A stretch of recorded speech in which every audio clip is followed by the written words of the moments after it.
राधे राधे। मित्रों, शनि को सबसे ज्यादा बुजुर्ग ग्रह कहा गया है। सबसे ओल्ड प्लैनेट जो है वो शनि देव हैं। तो जब शनि सबसे ज्यादा ओल्ड प्लैनेट है, बुजुर्ग ग्रह हैं, तो सबसे अंत में जाकर के ही सफलता देते हैं। आपने देखा होगा अपने जीवन में कि कुछ लोग अपने जीवन के शुरुआती चरण में, जवानी में बड़ा संघर्ष करते हैं, लेकिन जीवन का जो अंतिम चरण आता है, प्रौढ़ावस्था या वृद्धावस्था आती है, उसमें वह अपार सफलता प्राप्त करते हैं। आप इसे कह सकते हैं कि जब वह लगभग 50 साल की उम्र पार करते हैं तो उन्हें एक बड़ी सफलता प्राप्त होती है। तो यहीं से आप समझिए कि शनि ने अपने जीवन के शुरुआती दिनों में बहुत ज्यादा कुल मिलाकर के गरीबी देखी है, परेशानी, दुश्मनी, सब कुछ झेला है। तो शुरू में अगर आप मकर राशि के हैं या मकर लग्न के हैं तो ये मान कर चलिए कि शुरुआत में समस्याएं, परेशानी ये सब आनी ही आनी है, क्योंकि शनि का जो मूल नेचर है वो अगर आप देखेंगे तो वो दुख का कारण भी है। तो वो जिस भाव पर बैठता है उससे संबंधित आपको दुख प्रदान करता है। अब चूंकि मकर राशि के लोगों की सन की 7.5 भी चल रही है, लेकिन यह सन की 7.5 देख लीजिएगा इसी विजयादशमी में ही भस्म हो जाएगी पूरी तरह। क्यों भस्म हो जाएगी उसका कारण आप सुनिए। देखिए, जैसा कि मैंने आपको शुरू में कॉन्सेप्ट बताई है कि शनिदेव को सबसे ज्यादा ओल्ड प्लैनेट कहते हैं, बुजुर्ग ग्रह हैं। तो शनि जब अपने अंतिम डिग्रियों में पहुंचने लगते हैं तो उस समय वह अपने प्रतिफल सबसे ज्यादा देते हैं।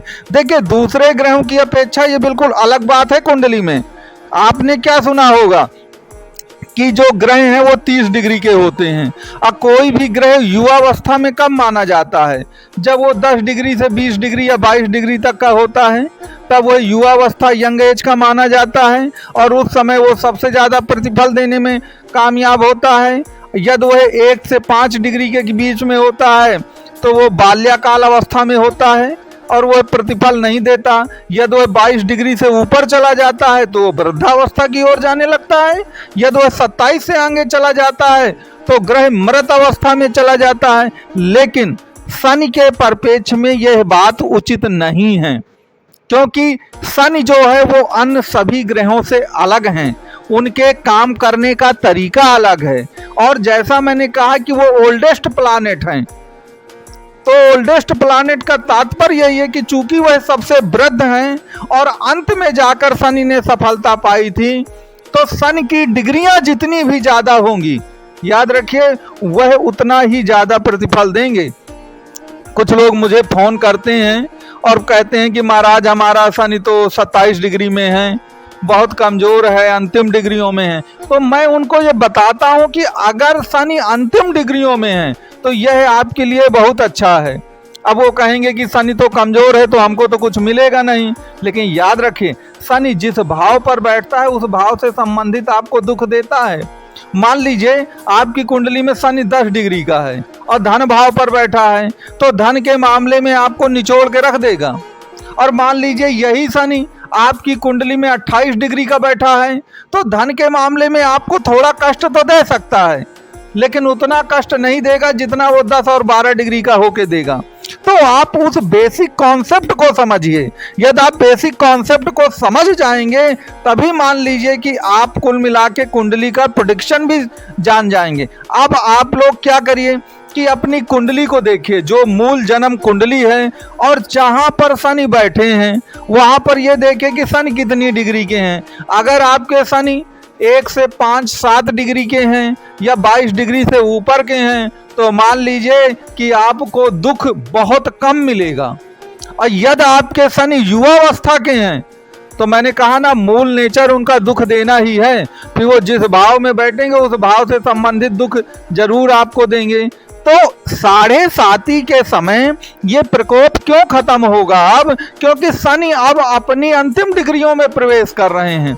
तो जब वो अंतिम डिग्रियों में प्रवेश करेंगे लास्ट की, तो निश्चित तौर पे 7.5 का प्रभाव नील हो जाएगा, खत्म हो जाएगा।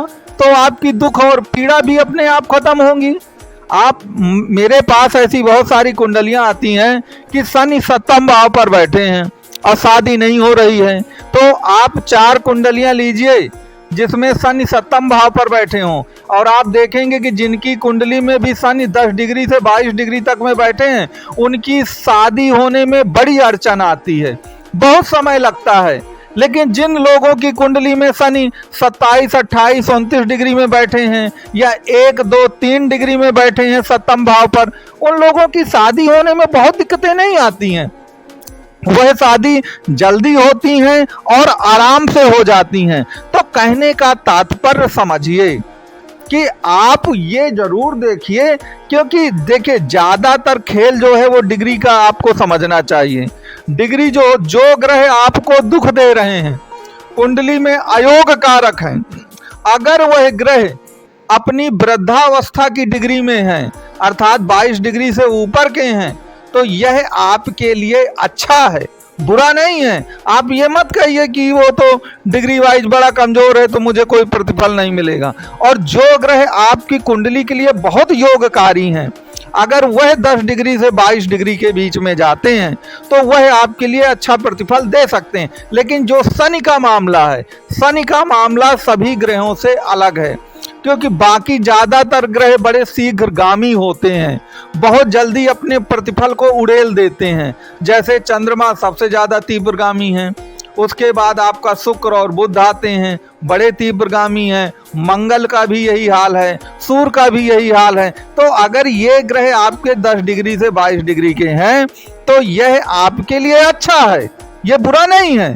लेकिन जब बात कभी आ जाती है शनि और राहु की, तो वहां पर आप जरूर ध्यान दीजिए कि अगर इनकी डिग्रियां ज्यादा हैं तो आपको लाभ भी ज्यादा मिलेगा, और अगर इनकी डिग्रियां बहुत कम हैं तो फिर समझ लीजिए कि जब कभी आपको दुख मिलेगा ना, तो फिर बिल्कुल निचोड़ के ये रख देंगे। इस बात को आप ध्यान दीजिएगा।